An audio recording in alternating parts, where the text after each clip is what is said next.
Hello everyone! ఇవాల్టి మన mini vlog దేని గురించంటే, అమెరికాలో మనం పర్చేస్ చేసిన ఐటెమ్స్ రిటర్న్ ఇవ్వాలనుకుంటే ప్రాసెస్ ఏంటి అన్న దాని గురించనమాట. సో, నేను కూడా బీజేస్‌కి మా పెద్ద పాప డ్రెస్ రిటర్న్ ఇచ్చేద్దామని చెప్పి వచ్చాను. సో, కొంచెం సైజ్ ఇష్యూస్ అవి వచ్చాయన్నమాట. సో, ఇక్కడ కాన్సెప్ట్ ఏంటంటే, మనము రిటర్న్ ఇచ్చేటప్పుడు మనం పర్చేస్ చేసిన బిల్ కానీ, లేకపోతే అక్కడ స్టోర్ యొక్క మెంబర్‌షిప్ కార్డ్ కానీ ఉంటే, అది ఇచ్చేసి మనము అక్కడ రిటర్న్ ఇవ్వాల్సిన వస్తువు ఇచ్చేస్తే కనుక మనకి రిటర్న్ ఈజీగా డీటెయిల్స్ చెక్ చేసి వాళ్ళు మనకి బ్యాక్ అమౌంట్ క్రెడిట్ చేసేస్తారనమాట. సో, అట్లా సక్సెస్ఫుల్గా నేను కంప్లీట్ చేశాను రిటర్న్. ఇంకా తర్వాత నా ఫేవరెట్ లెమనేడ్ ఉంటుందండి ఇక్కడ బీజే స్టోర్‌లో. మీరు కూడా నచ్చితే ట్రై చేయండి.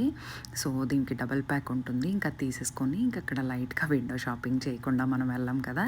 ఇంకా విండో షాపింగ్ చేసేసాను. ఈ కాన్సెప్ట్ రిటర్న్ కాన్సెప్ట్ అయితే నాకు భలే నచ్చుతుందండి అమెరికాలో.